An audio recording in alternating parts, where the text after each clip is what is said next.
I now request the Chief Guest, Shri Sitarama Swamy Kotagiri, Chief Executive Officer, Magna International, to deliver the Convocation address. Good morning, everyone. 4 years of study, 2 sentences, and you're all graduates. Honorable Chancellor of the KLE Technological University, Dr. Kotagiri, members of the Board of Governors, Vice Chancellors, Executive Council, Academic Council, staff, invited dignitaries, media, and the faculty. Thank you from the bottom of my heart for giving me the privilege to be part of this special occasion. The word special today is not just an adjective. I left here 35 years ago as a student. And as I stand here today, all I can say is I'm honored and I'm grateful.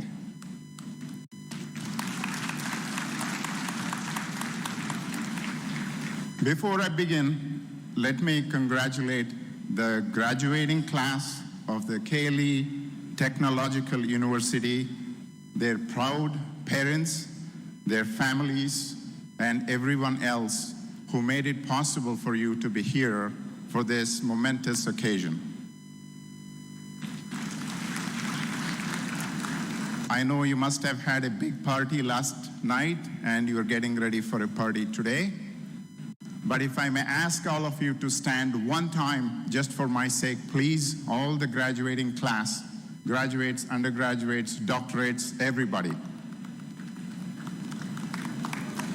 I just want all of you to take 10 seconds of your time and thank your parents, your teachers, your friends who have supported you in the hour of your need, and give them a big round of applause.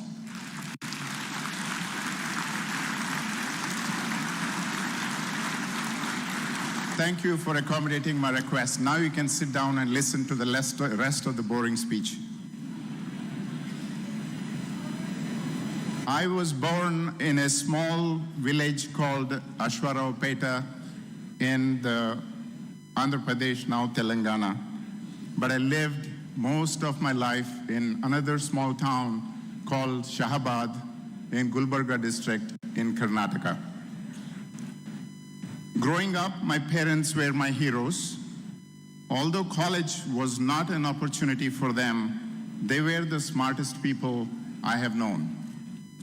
Their courage, their grit, integrity, and all-around zest for life were admirable.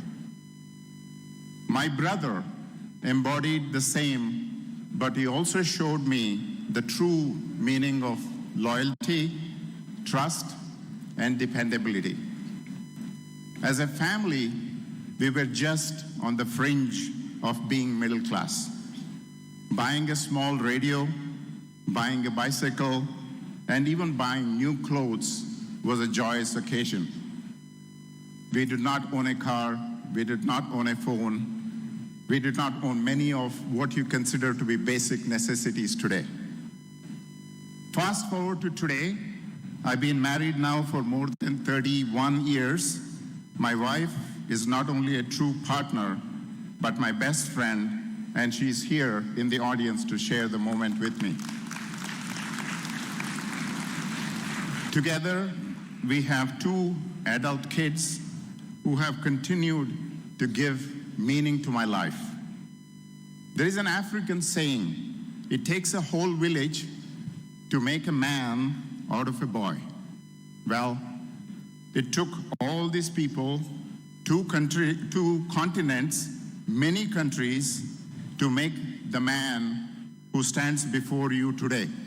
My parents, my grandparents, my Dodapa and Dodama, my aunts, my uncles, my cousins, my nieces and nephews, and a lot of my friends who invited me into their ecosystem have all shaped who I am today. My cousin, who loaned me $3,000 for my trip to the United States, my friend who took the jacket off his back in the airport to prepare me for the cold when I would land in the United States. The old lady in the Social Security office who took time out of her lunch break to drop me back at my apartment to spare me the walk on an icy cold winter day. My friend who gave me his only car and he walked to college so I could attend my first days of work, and many, many more acts of kindness have shaped my life, my thinking, and my character. When I think about all of this, the one word that comes to my mind is gratitude. For all the sacrifices, lessons learned, and opportunities given by those who had my best interests in mind, I don't take any of it for granted even today. ನೀವೆಲ್ಲರೂ ಯೋಚಿಸುತ್ತಿರಬೇಕು, ಜೀವನ ಕಥೆಯನ್ನು start ಮಾಡಿ ಏಕೆ ಹೇಳ್ತಿದ್ದಾನೆ ಇವನು ಅಂತ. ಒಂದು ನಿಮಿಷ ವೇಟ್ ಮಾಡಿದರೆ ವಿಷಯಕ್ಕೆ ಬಂದುಬಿಡ್ತೀನಿ. You can spend your entire life worrying about the past, worrying about the future, but all there will ever be is what's happening just now. And the decisions we make at this moment, right now, right here.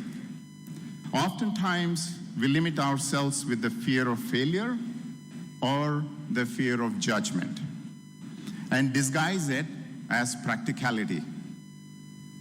What we really want might seem impossible to reach or ridiculous to some, so we never try or ask the universe. The point I'm trying to make is I am standing here as a proof that it can happen. If I can do it, you all can do it. I was just an average person, and I'm still a very average person. If you dare to dream, you can achieve. Growing up, one of my dreams was to own a Chevrolet Impala, a big American-built sedan that to a kid of modest means at that time looked like the very definition of success. That is just an example. Dream and you will have it. My father always encouraged me to dream big. He joined the Indian Army long time ago and made a name for himself there.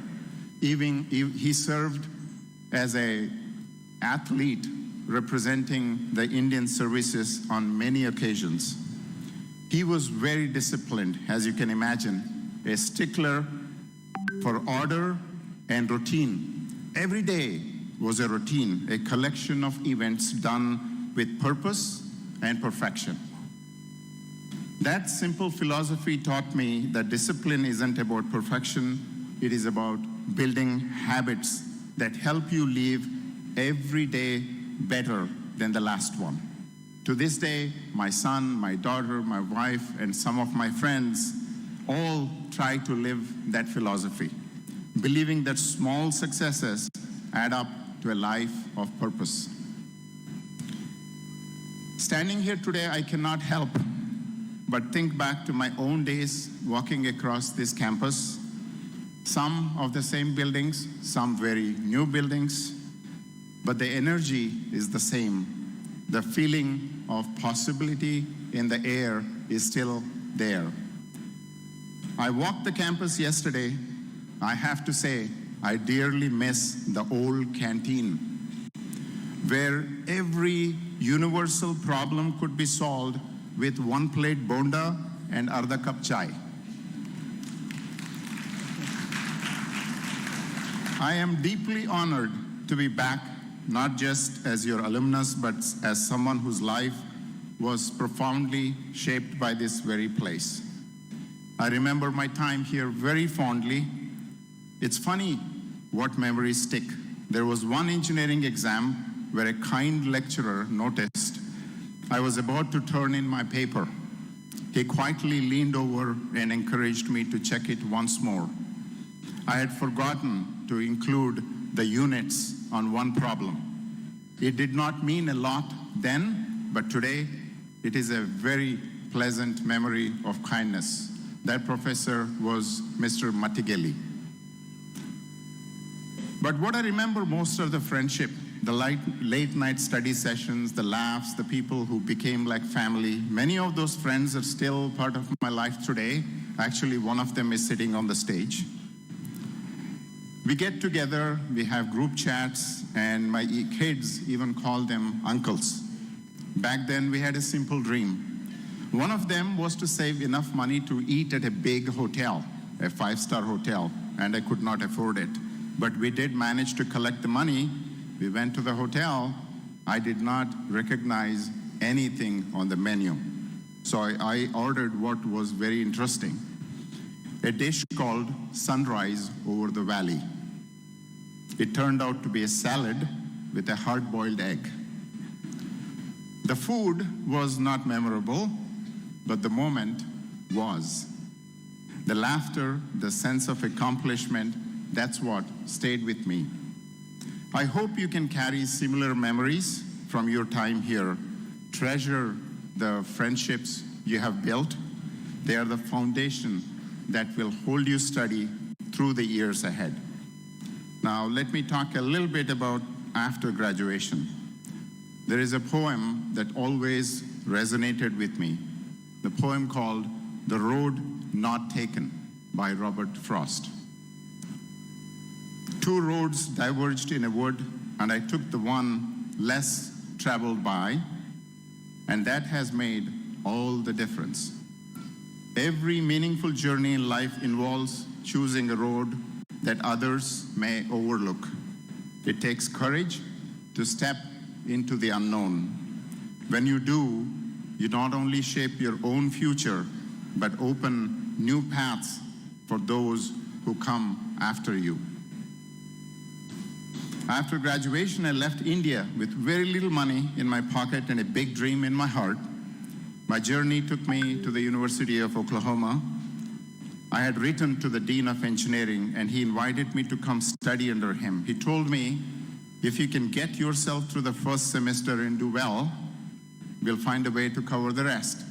And here I am today. That generosity changed my life. But the first months were hard. Even after earning my master's degree, things did not come easy. My wife and I stayed with friends in Dayton, Ohio, sharing a small apartment and doing our best to paint a rosy picture of life for our parents back home. I learned the meaning of going hungry. I know the eternal hole of helplessness it leaves in your heart. Those moments tested us, but they also continued to build my resilience and gratitude. I've always believed that success shouldn't happen by accident. It helps to have a plan and to write it down. In my notebook, and I still keep it today, I call it my 4-quadrant plan. It's my framework for a balanced, meaningful life. The 4 areas: personal goals, who I want to be; professional goals, what I want to build; family goals, how I show up for people I love; societal goals, how I contribute to the world around me. Each year, I write down what I want to achieve and what I want to improve in each of those areas. Then I look at them regularly, not to measure perfection, just to measure progress. The habit actually comes to me from my mother. When I got my first promotion at Magna, I called her excited to share the news. She said, "Why do you sound so surprised? That's not the end, it's just the start." Like my father, my mother never settled. She believed in always asking, "What's next?" That question still drives me today. It's what I ask my children, and they are irritated many times. And it's what I will ask my grandchildren someday. And it's what I ask each of you now to you. What's next for all of you? Because clarity of purpose is what transforms dreams into reality. I'd like to offer a gentle caution as you think about your next steps. If you look back and realize that all your goals have come easily, it may be time to aim a little bit higher. The truth is, you will meet people who are more naturally talented, more experienced, or even more intelligent than you. But few will be willing to work as hard. Effort is a great equalizer. The hardest things in life often live in that last 10% of effort, the part most often people won't do. But that's where growth happens. That's where distinction is earned. Do that part, and you will quietly separate yourself from the rest. Stay humble enough to do the work others will stop short of. There is a phrase my father used to tell me often: leave it better than you found it. At the time, I thought he was just talking about cleaning up my room. But over time, I realized he was offering a philosophy for life. It means whatever you touch, your work, your relationships, your community, try to make it just a little bit better than before. That idea has quietly guided me through every chapter of my life. And if there is one message I hope you will take away today, it's this: never settle. Never walk away from something without improving it, even in small ways. As you step into the world, you will face uncertainty, pressure, and moments when you will wonder if you're on the right path. In those moments, remember, you don't have to change the world overnight. Just make the piece of it you touch a little better. If you're joining a company, help make it a better place to work. If you're returning home, invest in your community. If you're continuing your studies, mentor someone who's just starting theirs. Small actions multiply. When I look back, I realize every opportunity I've had, from that kind lecturer to the dean who took a chance on me, came because someone somewhere decided to leave their corner of the world a little better than they found it. And now you have the same chance. As I stand here today thinking about the journey from a small village to this stage, I carry my father's voice with me. He passed away recently, but his words are more present than ever. He did not talk about success. He did not talk about titles. He talked about responsibility, about integrity, and about impact. And today, I am sharing his message with you because it belongs not just to me, but to anyone who wants to build a meaningful life. Leave it better than you found it. Not because someone is watching, not because it's required, and not because it's easy, but because the world needs people who improve things simply because they can. I have lived more than I will live.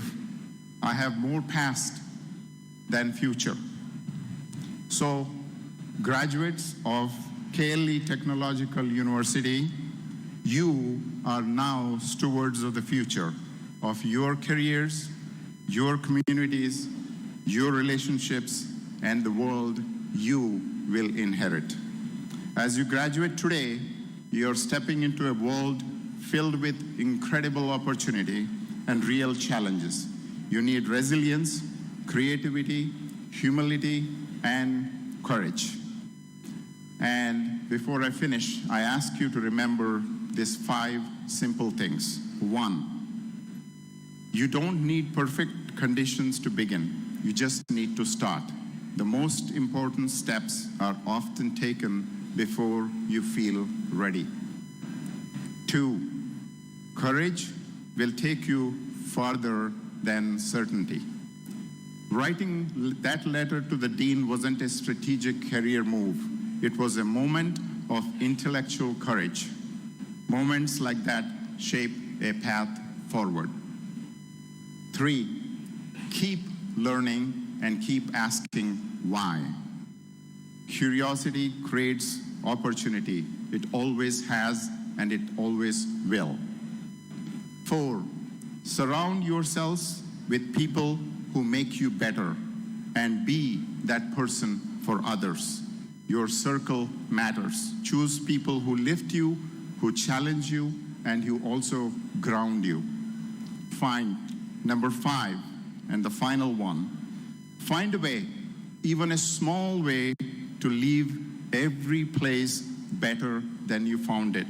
Your first job, your community, your friendships, your family, your country, and the world. Improvement doesn't always require grand gestures. Sometimes it's as simple as being kind in a moment when kindness is rare, or fixing something that everyone else overlooks, or mentoring someone who needs a chance. You don't have to solve everything all at once. You don't need to have every answer. But if you can wake up each morning and ask, what can I make better today? You will be amazed by where life takes you. So congratulations to each and every one of you. Your next chapter is just beginning. I'm incredibly proud and honored to have shared this moment with you today, and thank you all for sharing this incredible moment and 20 minutes of your life with me. Thank you. Sarve Janaha Sukhino Bhavantu. I now request the Honorable Chancellor, sir, to present a memento to our chief guest, Shri Seetarama Swamy Kotagiri, CEO, Magna International.